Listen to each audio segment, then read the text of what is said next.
Ferrari has the manufacturing capacity to build 30,000 cars per year. Last year, they built 13,000 on purpose. They turned away tens of thousands of buyers, including billionaires, with cash in hand. And it's the smartest business decision they've ever made. Because every car Ferrari refuses to build makes the next one worth more. Most companies dream of unlimited demand, and they scale production to capture every possible sale because that's how capitalism works. Ferrari does the opposite, and they've built one of the most profitable car companies on earth by saying no.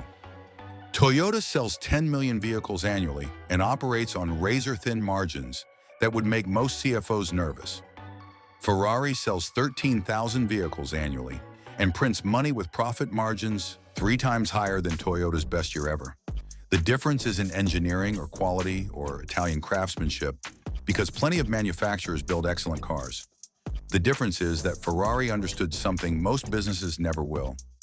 Scarcity isn't a limitation to overcome, it's a product to sell. In Maranello, Italy, Ferrari operates 2 manufacturing facilities with combined capacity that could easily triple current output if they chose to use it. They don't choose to use it. Instead, they maintain a production ceiling that has barely moved in 2 decades while demand has exploded into waiting lists measured in years. This isn't poor planning or supply chain problems or Italian inefficiency stereotypes coming true.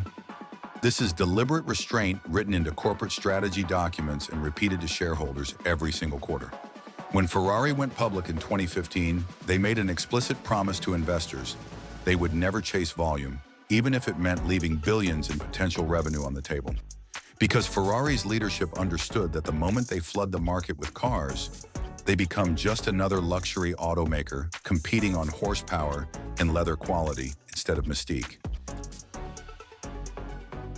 A Ferrari F8 Tributo costs $280,000 at the dealership if you can get one. On the secondary market, that same car sells for $350,000 because demand so dramatically exceeds supply. But the real magic happens with limited editions where artificial scarcity becomes weaponized pricing power.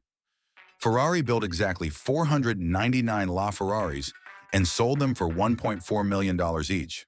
Today, those cars trade between $4 and $5 million, which means Ferrari created $3 million in value per vehicle that they deliberately chose not to capture. Most executives would call that a catastrophic pricing mistake. Ferrari calls it brand architecture, because every LaFerrari that triples in value becomes a walking billboard for Ferrari's investment potential, which drives demand for regular models, which justifies higher base prices, which funds the next limited edition.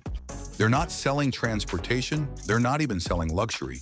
They're selling financial instruments wrapped in carbon fiber that happen to go 200 miles per hour.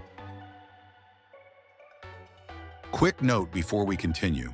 If you're finding this breakdown interesting, hit subscribe because we release new deep dives every week on the hidden business models that most people never notice. We've covered Costco's membership psychology, IKEA's effort paradox, Apple's ecosystem lock-in, and Ferrari's scarcity machine fits perfectly into that pattern. Each video reveals a different blueprint for printing money in ways that seem counterintuitive until you understand the underlying mechanics.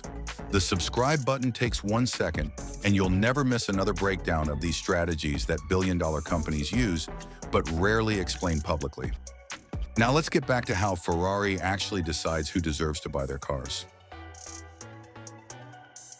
You cannot walk into a Ferrari dealership with $5 million cash and buy a limited edition model because money alone doesn't qualify you for the purchase. Ferrari operates an allocation system that functions like an invisible loyalty program where your purchase history determines your future purchasing rights. To buy something special like the Daytona SP3, you must have already owned multiple Ferraris, attended factory events in Maranello, participated in track days, and demonstrated what the company internally calls brand commitment over several years. Leaked criteria from German automotive press reveal a point system where each standard Ferrari purchase earns allocation credits toward limited models. This means Ferrari has transformed car buying into a multi-year relationship game where wealthy customers must prove their devotion before receiving permission to spend millions more. When Ferrari launches a new model, something unusual happens to total production numbers. Nothing.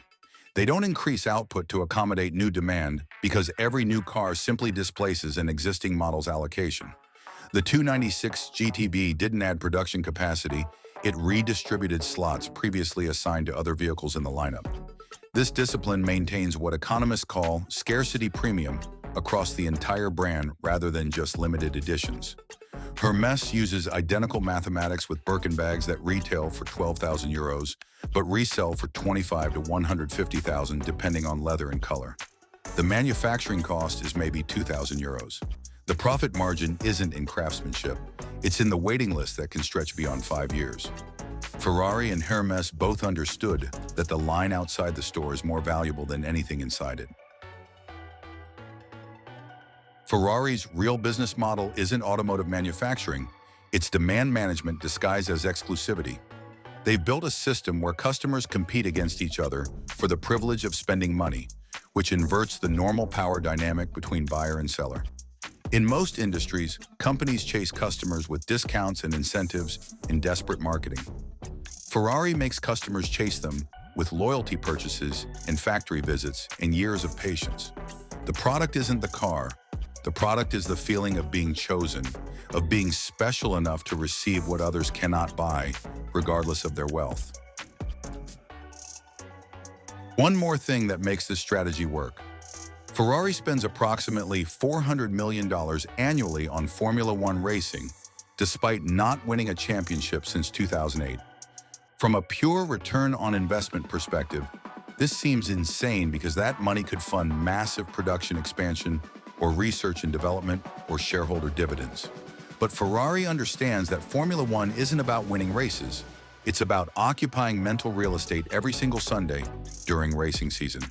2 billion people watch Formula One globally, and Ferrari appears on screen constantly regardless of finishing position. Without the racing program, Ferrari becomes just another expensive Italian car competing against Lamborghini and McLaren and Porsche on specifications. With Formula One, Ferrari becomes mythology, a religion with weekly services broadcast worldwide that justifies prices no spreadsheet could ever support. Rolex uses the same playbook with Daytona and Submariner models that require years of waiting and mandatory entry-level purchases. Patek Philippe makes you earn the right to buy a Nautilus through relationship building with authorized dealers. Supreme built an entire streetwear empire on artificial scarcity and Thursday morning drops. The pattern is everywhere once you recognize it. The most expensive things on earth aren't the best made. They're the hardest to buy, and the companies that understand this print money by saying no. Next Tuesday, we look at a company that prints money by selling you something you can't see. Subscribers know what's coming. Hit subscribe. Every brand hides a blueprint, and we help you read it.